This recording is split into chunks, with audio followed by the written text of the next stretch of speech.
आप तमामी हाज़रीन नाज़रीन व सामईन का खैर मकदम है आपके अपने ही YouTube channel A to Z info पर।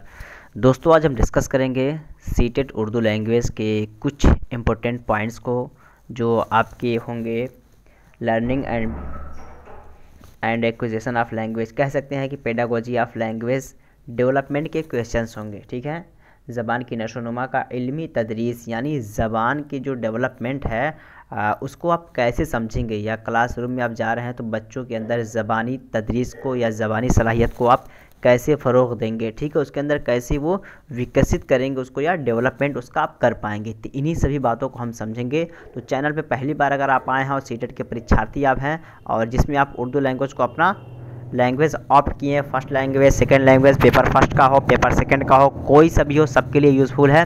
तो यहाँ पे 100% आपकी प्रिपरेशन होने जा रही है। तो अगर आप पहली बार चैनल पे आए तो चैनल को ज़रूर सब्सक्राइब करें, वीडियो को लाइक करें, दोस्तों को शेयर करें, फीडबैक ज़रूर दीजिएगा लास्ट में। ठीक है, तो जो लोग एकदम परमानेंटली प्रिपरेशन करना चाहते हैं, इससे पहले बहुत सारे क्वेरीज़ आए थे कि सर हमें सीटेट की प्रिपरेशन करना है, तो अब हम सीटेट की प्रिपरेशन स्टार्ट कर दिए हैं, जिसमें हम टोटल आपके 20 से आपके 25 प्रैक्टिस सेट भी इसमें हम करेंगे। ठीक है, जिसमें आपके प्रीवियस पेपर्स भी होंगे और प्लस आपके कुछ मॉडल पेपर भी होंगे। तो ये सारे क्वेश्चंस हम कर पाएंगे, और इतना तो बहुत होता है। अगर कोई बंदा 10 प्रैक्टिस सेट करके जाता है तो वो 25 क्वेश्चन जो है करेक्ट करके आता है, यानी 25 आउट ऑफ 30 वो बच्चे करेक्ट करके आते हैं। लेकिन जो 30 में से 25 लेकर आते हैं तो वो सिर्फ 10 प्रैक्टिस सेट देख के जाते हैं। लेकिन अगर आप 20 से 25 देख के जाएंगे तो इंशाल्लाह उससे अच्छा ही परफॉर्म करेंगे। तो ठीक है, अगर आप प्रिपरेशन करना चाहते हैं तो दिए गए नंबर पे आप कांटेक्ट करके पता कर सकते हैं। पूरी प्रिपरेशन कराई जाएगी, आपको सब्जेक्टिव भी क्लास भी लाइव आपका लिया जाएगा, प्लस आपको प्रैक्टिस सेट भी कराया जाएगा, और सबका आपको आंसर की के साथ PDF भी प्रोवाइड कराया जाएगा। चलिए क्वेश्चन यहाँ से जो हम समझने की कोशिश करते हैं क्या होता है। एक होता है आपका आमोजिश, इक्तिसाब, इन दोनों में फ़र्क क्या है। एक होता है लर्निंग, एक होता है एक्विजिशन। इसको भी हम समझेंगे लास्ट में पॉइंट वाइज। चलिए देखते हैं, बेसिक से हम लेके चलेंगे, चूँकि बेसिक को अगर आप समझेंगे तो आगे के कॉन्सेप्ट्स को, आगे के जो तस्वुरात हैं उसे समझने में आपको आसानी होगी और सहूलत भी मिलेगी आपको समझने में। ठीक है, चूँकि ये सीटेट का पेपर लोग कहते हैं बहुत इजी होता है, तो समझने वाले के लिए इजी होता है, जो फर्स्ट टाइम अटैम्प्ट करने जाते हैं उनके लिए दुश्वार होता है। तो प्लीज़ अगर फर्स्ट टाइम आप अपेयर होने जा रहे हैं, अगर इसके बारे में आइडिया नहीं है तो ज़रूर ये A to Z चैनल को सब्सक्राइब करके और कॉन्टेक्ट करके जो इसका ऑफिशियल व्हाट्सएप ग्रुप बनाया गया है वहाँ से आप जुड़ जाएं, ताकि आप अच्छे तरीके से सही डायरेक्शन में अपनी प्रिपरेशन कर सकें। यहाँ से स्टार्ट कर देंगे हम ज़बान क्या है। ठीक है, तो ज़बान सबसे ज़्यादा इंपॉर्टेंट है। लैंग्वेज कुछ भी हो तो ज़बान ही से आपका सवाल बनता है। तो ज़बान क्या है, ये आपका सवाल है। इसका आंसर यहाँ पे दिया जा रहा है, ज़बान इंसान के ख्यालात, जज्बात, एहसासात और ज़रूरियात के तरसील का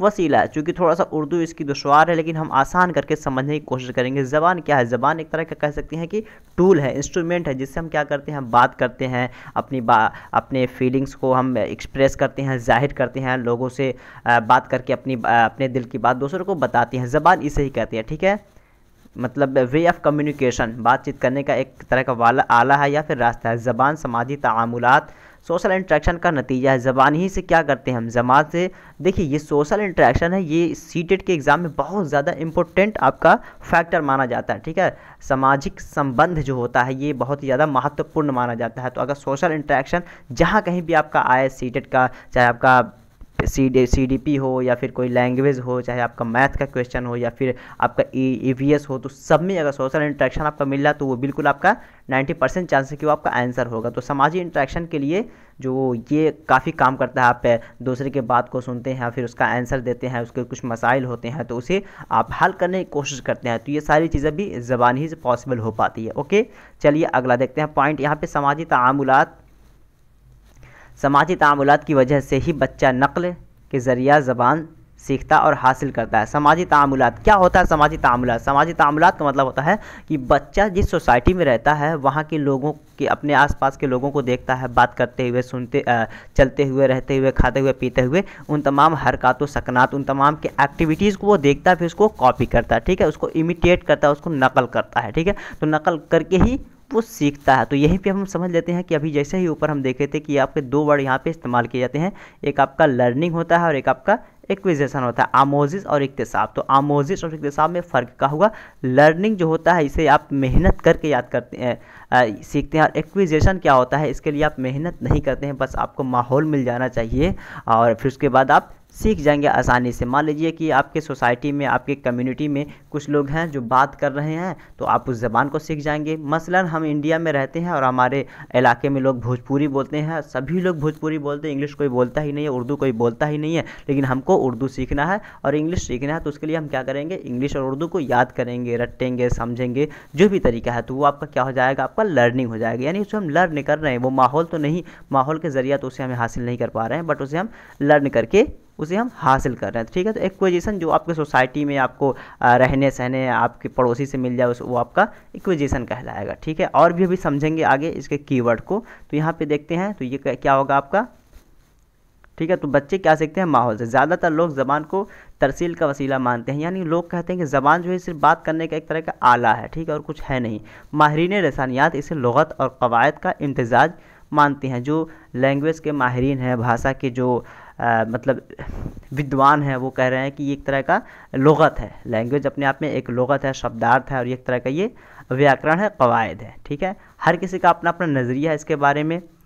ठीक है, चूँकि सीटेट में जो क्वेश्चन आता है वो किसी का नज़रिया नहीं पूछता, डायरेक्ट वो पूछा जाता है कि लैंग्वेज के फ़ायदे क्या है, लैंग्वेज का इम्प्लीमेंटेशन या उसका जो कह सकते हैं इतलाक़ है, ये सारी चीज़ें क्या होती हैं। लेकिन अपने वसी तर माना में ज़बान एक मज़हर क़ुदरत है। सबकी अपनी अपनी राय है, लेकिन लैंग्वेज की ख़ुद अपनी एक कह सकते हैं कि मज़हर क़ुदरत, फिनोमेना है कि इसके ज़रिया जो चीज़ें हम इजहार करते हैं वो बेमिसाल है। उसका काम, जो ज़बान का जो काम है, बेमिसाल है, इसकी तरह कोई चीज़ नहीं है। ठीक है, किसकी क्या नज़रिया है वो अलग बात है। बहरहाल ज़बान का जो काम है वो अच्छा करता है, इंसान की बातों को दूसरे तक पहुंचाता है, इंसान को समाज से जोड़ता है, समाज की बातों को समझने में मदद करता है। चलिए अगला देखते हैं। इक़्तिदार और मसावात से ताल्लुक़ से हमारे समाजी ताल्लुक़ात कायम करती है। ठीक है, तो वही समाज जोड़ता है। ज़बान का रास ताल्लुक़ इंसान के शनाख्त से है। हम मुल्क बैरून मुल्क मुख्तलिफ़ लोगों की ज़बान से पहचान लेते हैं कि फ़लाँ शख्स किस खित्ते का बाशिंदा है, और अगर ज़बान भी एक है तो हम उसे शख्स के बोलने के लहजे और अदायगी से पता लगा लेते हैं कि मखसूस खित्ते में भी वो किस जगह से है, ताल्लुक़ रखता है। गर्ज़ यह है कि ज़बान और समाज के माबैन ऐसा मजबूत रिश्ता है जिसके बगैर तो ज़बान की तरक्की मुमकिन नहीं है। तो क्या होता है कि ज़बान एक कह सकते हैं कि हर 2-4 किलोमीटर पे ज़बान जो है बदलती रहती है। जैसे कि कुछ लोग अगर कह सकते हैं कि साउथ के हैं तो उनकी ज़बान अलग होगी, ठीक है, नॉर्थर्न के हैं तो उनकी ज़बान अलग होगी, यानी शुमाल के आप हैं तो अलग है ज़बान है, शुमाल जुनूब के हैं तो उनकी ज़बान अलग है, मशरिक़ के हैं तो अलग है, मगरिब के हैं तो अलग है। भारत ही के ख़ित्ते को आप देख लें तो उनकी ज़बानें अलग मिलेंगी, तो ऑटोमेटिक हम साउथ के लोगों को देख के बोल देंगे कि ये साउथ के रहने वाले, या तो उनकी भाषा के हिसाब से या फिर उनके रहन सहन के हिसाब से। तो एक तरह का हमें उनकी जो शनाख्त हो जाती है, कैसे, उनकी ज़बान या उनके रहन सहन के हिसाब से। तो ठीक, ये सारी चीज़ें हमको कैसे पता चलती हैं, मोस्टली ज़बान के हवाले से। चलिए आगे देखते हैं। ज़बान का मुताला इल्म लिसानियात कहलाता है, यानी ज़बान का जो हम अध्ययन करते हैं, मुताला करते हैं, पढ़ाई करते हैं, उसे क्या कहते हैं, लिंग्विस्टिक कहते हैं। डायरेक्ट आपका सीटेट में क्वेश्चन बन जाता है कि ज़बान के मुताले को हम किस नाम से जानते हैं।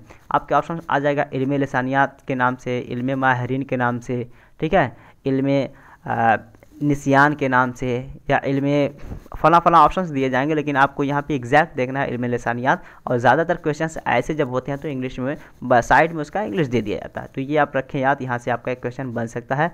ज़बान की इब्तिदा या ईजाद कैसे हुई, इसके बारे में बहुत सारी इख्तलाफात कह सकते हैं, या लोगों के नज़रियात, अपने ओपिनियंस, विचार हैं कि उर्दू ज़बान की इब्तिदा कैसे हुई या ज़बान की इब्तिदा कैसे हुई। इसमें बहुत सारी थ्योरीज़ हैं, ठीक है, इस बारे में कुछ भी कहना बहुत मुश्किल है, मगर हम ये अंदाज़ा लगा सकते हैं कि इंसान ने शुरुआत में अपनी ज़रूरियात की तस्कीन के लिए कुछ आवाज़ें निकाली होंगी जो बाद में बामाना होती गई। तो जाहिर सी बात है, क्लियर है, एक तरह का ये इमेजिनेशन है, ये कल्पना किया जा रहा है कि इंसान ज़बान के बारे में कोई यहाँ पे संतुष्ट बख्श जो आपका जवाब तो नहीं है, बट ये हम कह सकते हैं कि इंसान स्टार्टिंग में कुछ ना कुछ आवाज़ निकाला होगा जिससे लोग समझते लगे। जैसे मान लीजिए किसी को पानी की ज़रूरत थी तो ऊँ आ किया होगा उस टाइम पे, और वो जो लफ्ज़ उस टाइम पे इस्तेमाल किया गया उसको पानी के माने में ले लिया गया, तो वहीं से वो पानी के माने में इस्तेमाल होता चला गया।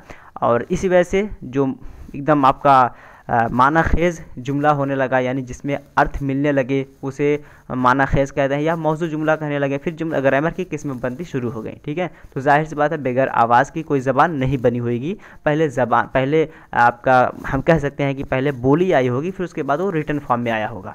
ओके, फिर उनकी कुछ अलामात तय हो गई इस तरह, पहले बोल चाल की ज़बान फिर तहरीरी ज़बान वजूद में आई। तो जाहिर सी बात है ये भी क्वेश्चन बनता है कि पहले बोल चाल की ज़बान वजूद में आई या फिर तहरीरी ज़बान। तो जाहिर सी बात है पहले बोल चाल की ज़बान है, बाद में फिर आपकी तहरीरी ज़बान है, इसे रखें। चलिए यहाँ देखते हैं ज़बान को 3 हिस्सों में तकसीम कर दिया गया। डायरेक्ट सवाल बनता है सीटेट में कि ज़बान को कितने हिस्सों में तकसीम किया गया है। ठीक है, तो आपको इशारों की ज़बान, आवाज़ों की ज़बान, अलामतों की ज़बान, या कभी कभी सवाल ऐसे ही बन जाता है कि इनमें से कौन सी एक किस्म है जो ज़बान की, इनमें से कौन सी एक ऐसी किस्म है जो ज़बान की किस्म नहीं है। तो इन तीनों के अलावा जो लास्ट वाला कोई होगा तो वो आपका किस्म नहीं होगा। ठीक है, इसे याद रखें, यहाँ से बहुत सारे सवाल बनेंगे, आंसर आप आसानी से कर लेंगे। चलिए देखते हैं इशारों की ज़बान किसे कहते हैं। इशारों की ज़बान को समझते हैं हम।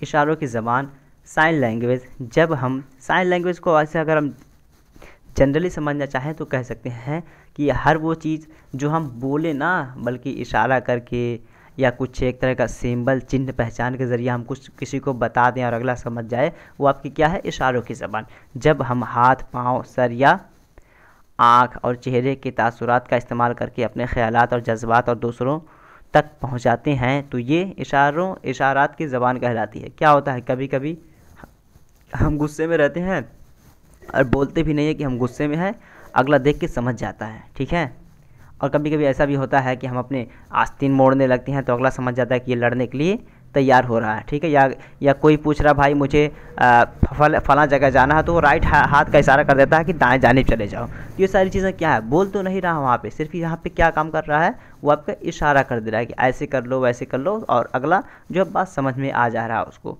तो ये एक किस्म हो गई आपकी इशारों की ज़बान।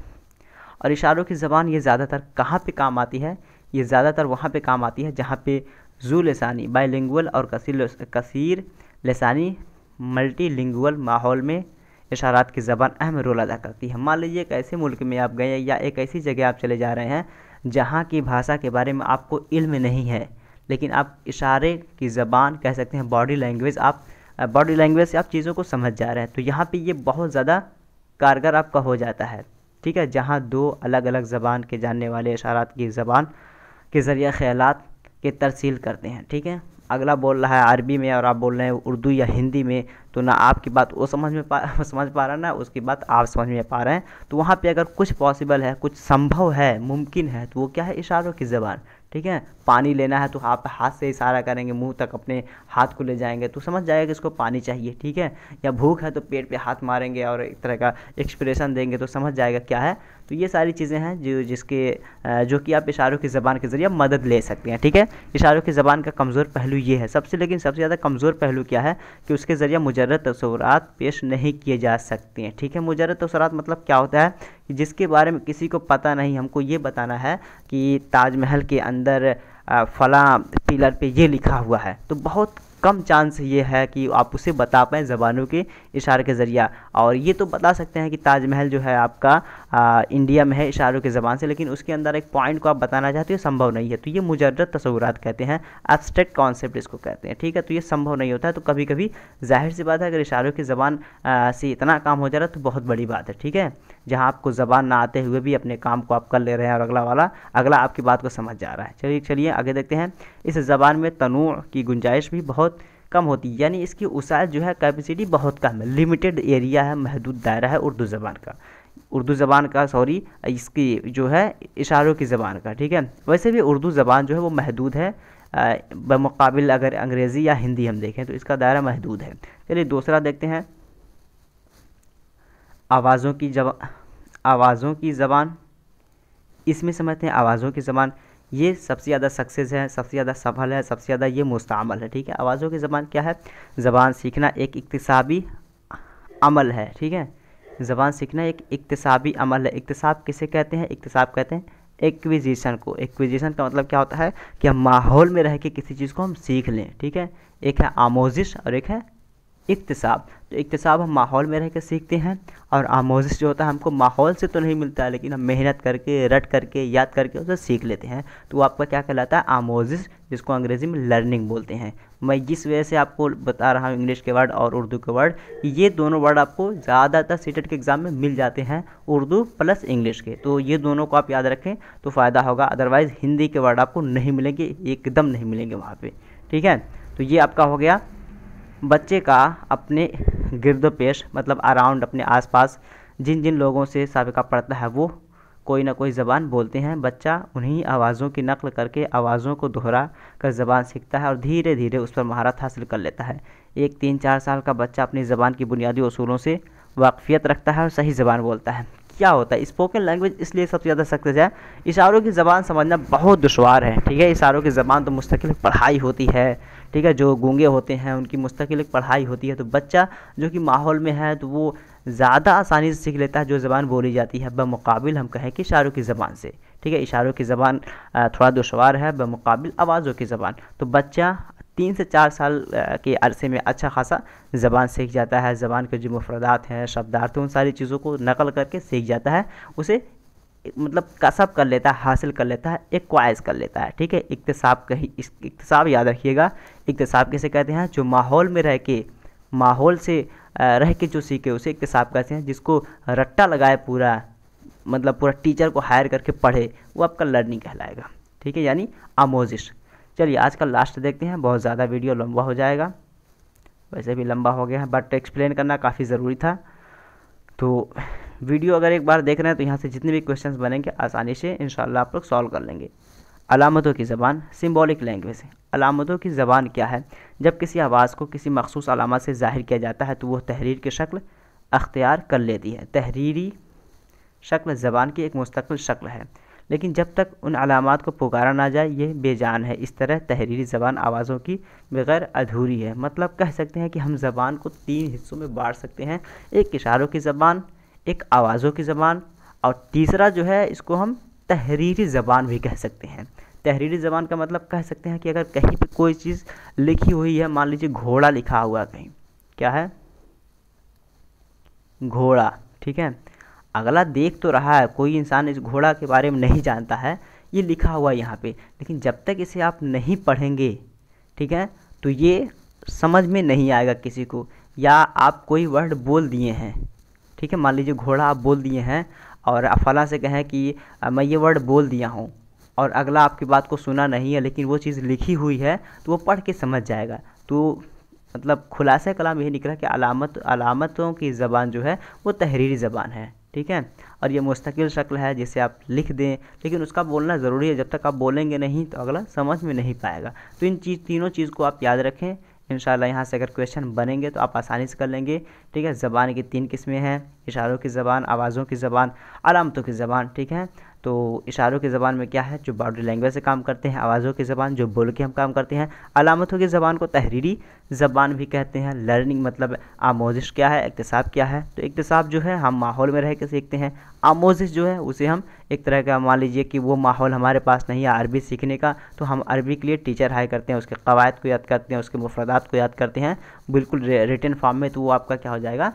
आमोजिश कहलाएगा। तो ये छोटा बट वीडियो लंबा हो गया, लेकिन जो मुस्तकिल मुकम्मल तैयारी करना चाहते हैं सीटेट का वो ज़रूर कांटेक्ट कर लेंगे 9839742161 9839742161। इस नंबर पे कॉल करें। उनको इंशाल्लाह पूरा मटेरियल भी दिया जाएगा, प्रीवियस पेपर्स भी दिए जाएंगे, प्लस मॉक टेस्ट होगा, प्लस लाइव क्लास भी अटेंड कर पाएंगे। तो दीजिए इजाज़त, फिर मिलते हैं नेक्स्ट वीडियो में। तो तक के लिए have a nice day, have a good day, that's all, thank you, bye, खुदा हाफिज़, टेक केयर।